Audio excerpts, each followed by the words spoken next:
আসসালামু আলাইকুম রহমতুল্লাহি ওবরকাতুহ। সম্মানিত দর্শক, বিএনপির একটি নির্বাচনী ওয়াদা ছিল। তারা সারা দেশে ৫০ কোটি না কত কোটি গাছ রোপণ করবেন। তারপর ২০,০০০ কিলোমিটার খাল খনন করবে এবং ৫০ লাখ ফ্যামিলি কার্ড বিতরণ করবে দরিদ্র জনগোষ্ঠীর মধ্যে, এবং যারা প্রতি মাসে সরকার থেকে ২৫০০ টাকা করে ভাতা পাবে। তো নতুন সরকার ক্ষমতা আসার পর তোড়জোড় করে প্রাণান্ত চেষ্টা করা হচ্ছে এই ফ্যামিলি কার্ড, খাল কাটা কর্মসূচি, এই দুটোকে এগিয়ে আনার জন্য। ফ্যামিলি কার্ডটি এটি মূলত শেখ হাসিনা জমানাতে এটি চালু হয়েছিল। এখন সেই আগের কার্ডগুলো বহাল থাকবে কি থাকবে না, এটা একটা প্রশ্ন। আর বিএনপি সরকার যে ফ্যামিলি কার্ড ৫০ লাখ লোককে দেবে, তারা কারা? বর্তমানে যারা সুযোগ সুবিধা পাচ্ছেন তারা, অথবা নতুন করে যারা এই কার্ড পাবেন তারা কি বিএনপির নেতাকর্মী কিনা, এ সকল নিয়ে প্রশ্ন উঠছে। যদি তাই হয়ে থাকে তাহলে আমি জানি না যে আসলে আওয়ামী লীগ জমানাতে কত কার্ড বিতরণ করা হয়েছিল। বিএনপি বলছে ৫০ লাখ, আওয়ামী লীগ জমানাতে এটা ছিল ১ কোটি। এ কথা পিনাকি বলেছে, আমি বলিনি, আমি জানি না। তো সেক্ষেত্রে আগের কার্ড যদি বন্ধ করা হয় তাহলে ১ কোটির পরিবর্তে ৫০ লাখ লোককে দেওয়া হবে। এটা একটা ঝামেলা। আর দ্বিতীয়ত হলো, যদি আগের কার্ডগুলো বহাল রাখা হয় দরিদ্র মানুষের, তার উপরে যদি আবার ৫০ লাখ লোককে নতুন করে ফ্যামিলি কার্ড দেওয়া হয়, এটি রাষ্ট্রের উপর একটা বিরাট চাপ সৃষ্টি করবে। অন্যদিকে আবার আগের কার্ডগুলো যদি বিতরণ করা হয়, আওয়ামী লীগ করুক, কিন্তু তারা সবাই নিতান্ত দরিদ্র, এবং এই কার্ড যদি পিনাকির কথা মতো ১ কোটি লোক পেয়ে থাকে, সেই ১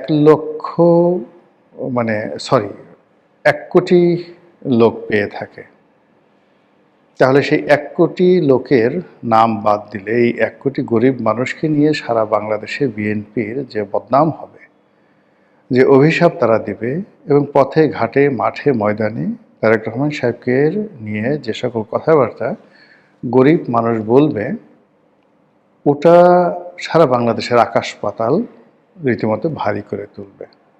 তো এই বিষয়গুলোর পরিবর্তে আমি এর ফাইন্যান্সিয়াল দিক, ধরুন যে আগেরগুলো আছে, বিএনপি নতুন ৫০ লাখ কার্ড দেবে, এই বিষয়গুলো নিয়ে আলোচনা করব। এটা দ্বিতীয় ধাপে। কিন্তু প্রথম ধাপে যেটি আলোচনা করতে চাই সেটি হলো যে বিএনপি খাল কাটতে চাচ্ছে, তাও আবার যেন তেন খাল কাটা নয়। ২০,০০০ কিলোমিটার খাল খনন করা হবে। ভালো কথা। এখন এই খাল খনন করার বাস্তবতা কি, মানে এটার বাস্তবতা কি? শহীদ প্রেসিডেন্ট জিয়াউর রহমান খাল কেটেছিলেন। ওই সময়ের প্রেক্ষাপট আর বর্তমান সময়ের প্রেক্ষাপট ভিন্নতর। সেই খাল কাটায় মানুষদেরকে সম্পৃক্ত করেছিলেন, এবং হতদরিদ্র মানুষ সেখানে ঝাঁপিয়ে পড়েছিল। এবং বলতে গেলে বেশিরভাগ এই খনন কর্মসূচি স্বেচ্ছাশ্রমের ভিত্তিতে হয়েছিল। কিন্তু এতে করে দেশের বা রাষ্ট্রের কতটুক লাভ হয়েছে, এটা নিয়ে যথেষ্ট বিতর্ক রয়েছে। জিয়াউর রহমানের জমানাতে যে খালগুলো খনন করা হয়েছে, একটি খাল সচল আছে এবং একটি খালে পানি আছে, এরকম কোনো নজির নেই। বরং অতি উৎসাহী কিছু লোক ফসলি জমিতে খাল কাটতে গিয়ে সেখানে যে ডোবা নালার সৃষ্টি করছে, কচুরি পানাতে ভরে গেছে, সাপ বিচ্ছু ব্যাঙ এগুলোতে ভরে যাওয়ার পাশাপাশি যে সকল এলাকায় নগরায়ন হয়েছে সেখানে রীতিমতো মশার উপদ্রবে মানুষ অস্থির। এখন সেই যে শহীদ প্রেসিডেন্ট জিয়াউর রহমানের খাল কাটা কর্মসূচি, এটা আবার নতুন করে শুরু হচ্ছে। এ ব্যাপারে আমার আপত্তি ঘোরতর। যখন এটা ঘোষণা করা হয়েছিল ঠিক সেই সময়টাতে আমি আপত্তি করেছিলাম। আর এই সময়টিতে সরকার ক্ষমতা আসার পর তড়িঘড়ি করে যে সকল প্রকল্প খুব দ্রুত বাস্তবায়ন করতে চাচ্ছে, তাদের মধ্যে এই খাল খনন কর্মসূচি সবার আগে। পানি সম্পদ মন্ত্রণালয় এই কাজটির উদ্যোগ নেবে। আপনারা জানেন যে কটি দুর্নীতিগ্রস্ত মন্ত্রণালয় রয়েছে তার মধ্যে পানি সম্পদ মন্ত্রণালয় প্রধানতম। এই মন্ত্রণালয়ে নদীতে বালু ফেলা, নদী শাসন, নদীর তীর সংরক্ষণ করা থেকে শুরু করে অন্য যে সকল কর্মকাণ্ড করে এর 80%ই ঘুষ, দুর্নীতি এবং নদীগর্ভে বিলীন হয়ে যায়। প্রতি বছর একই জায়গাতে তাদের পাথর ফেলতে হবে, বোল্ডার ফেলতে হবে, একই জায়গায় বাঁধ নির্মাণ করতে হবে, আর তার পরের বছর সেই বাঁধগুলো ভেঙে যাবে। এই নিয়তি নিয়ে পানি সম্পদ মন্ত্রণালয় যুগের পর যুগ ধরে চলছে। তো সেই মন্ত্রণালয় যখন এই খাল কাটার কর্মসূচি বাস্তবায়ন করবে, এটা কি পরিমাণ খাল হবে, কি পরিমাণ ডোবা নালা হবে, আর কি পরিমাণ লুটপাট হবে, এটা সহজেই বুঝতে পারা যায়। এই গেল এক। 2 নম্বর হলো যে আমাদের দেশে অনেকগুলো ডোবা রয়েছে, নালা রয়েছে। এগুলো যদি পরিষ্কার করা হয়, দক্ষিণ অঞ্চল বলেন অন্যান্য এলাকাতে বা ঢাকা শহরে যেগুলো রয়েছে, এগুলো যদি পরিষ্কার করা হয়, এখানে স্বচ্ছ পানির প্রবাহ ঠিক রাখা যায়, মশা মাছি নিধন হবে, এটা খুব ভালো একটা কাজ হবে। কিন্তু নতুন করে খাল খনন এটা কোনো অবস্থাতেই বুদ্ধিমানের কাজ হবে না। ঢাকা শহরে অনেকগুলো যে খাল রয়েছে যেগুলো মূলত আবর্জনার খাল, বর্জ্যতে পরিপূর্ণ। এগুলো প্রাইভেট ভূমিতে রয়েছে, সরকারি ভূমিতে রয়েছে, পাড়া মহল্লায় রয়েছে, শহরে গঞ্জে গ্রামে রয়েছে।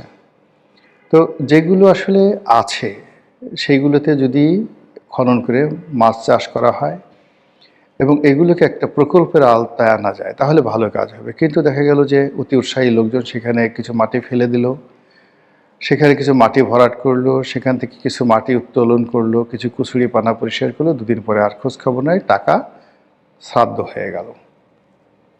এই খাল কাটা কর্মসূচির মাধ্যমে তারেক রহমান সাহেবের দুর্নাম বদনাম শুরু হবে।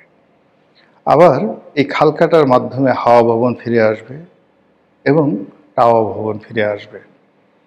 কাজেই এই খাল কাটার ব্যাপারে তাকে যথেষ্ট সতর্ক হতে হবে। আমার জানা মতে পৃথিবীতে নেদারল্যান্ড সরকার এই ব্যাপারে সবচেয়ে উপযুক্ত এবং তাদের প্রচুর এক্সপার্ট রয়েছে। তো সেই এক্সপার্ট অনুযায়ী যদি ঢাকা শহরকে বা যে কোনো বিভাগীয় শহরকে কিংবা বরিশাল বিভাগকে এখানে যাকে বলা হয় একটি দামি প্রকল্প করে বা যেটাকে বলা হয় মডেল প্রকল্প করে যদি একটি কাজ শুরু করা যায় এবং সেটির ফলাফল বিবেচনা করে যদি লাভজনক হয় তাহলে এক্ষেত্রে বিনিয়োগ করাটা আমি মনে করি বুদ্ধিমানের কাজ। বিনিয়োগটা কিভাবে করতে হবে? প্রথম কাজ হলো আমি যে নদী নালাটি পরিষ্কার করব এবং সেখানে পানির প্রবাহটা থাকতে হবে। আবার সেখানে যদি আমি খনন করি, খনন করার পর সেখানে পানির প্রবাহটা আসতে হবে।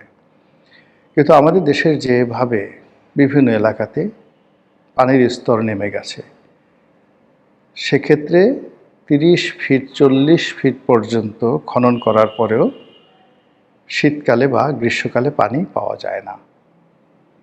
তাহলে এই সমস্ত জায়গাতে যদি খাল খনন করা হয় এটা কিভাবে কাজে আসবে?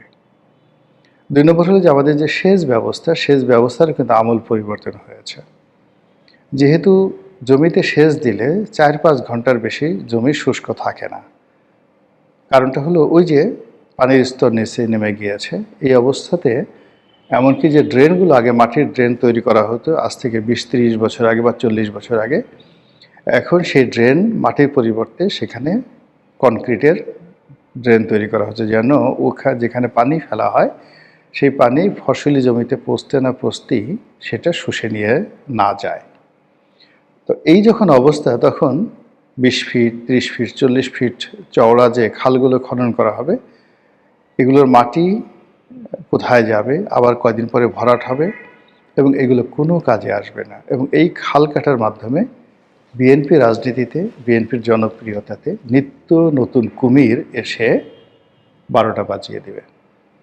এবং একবার যদি বদনাম শুরু হয়ে যায়, এই যে এখন মধুমাস চলছে, তারেক রহমান সাহেব যা কিছু করছেন সবাই পছন্দ করছে, সবাই প্রশংসা করছে, কিন্তু এটা ঠিক ডক্টর ইউনূসের কথা চিন্তা করুন যে উনি প্রথম 3 মাস যা বলেছেন, যা করেছেন, সবই মানুষ সমর্থন করেছে, মানুষ আশায় বুক বেঁধেছে। তারেক রহমান সাহেবকে নিয়েও কিন্তু মানুষের আশা শেষ নেই। কিন্তু এটা যখন নিরাশায় পরিণত হবে, তার লোকদের কর্মকাণ্ড, তার নিজের কর্মকাণ্ড, তার প্রকল্পগুলোর ব্যর্থতা এবং দেশে অর্থনীতির যে গতি, সেই গতিটা যদি ফিরে না আসে, সঙ্গত কারণে মানুষ ধৈর্যহারা হয়ে পড়বে। এবং যখন শেখ হাসিনার মতো ১৫ বছরের একটি কন্টিনিউয়াস শাসন চলে গেছে, এরপরে আবার ১৭ মাস ডক্টর মোহাম্মদ ইউনূস যে শাসন করেছেন, তাকেও যেতে হয়েছে। ফলে আগামী একটি বছর নয়, ৩-৪ মাসও কিন্তু তারেক রহমান সাহেবের জন্য রীতিমতো অ্যাসিড টেস্ট। সারা দেশের মানুষের মধ্যে হতাশা, ক্ষোভ, ক্রোধ দগদগিয়ে যাকে বলা হয় ফুটছে। টপ টপ করে চোখের পানি পড়ছে, কারো অভাবে, কারো ক্রোধে, কারো রাগে।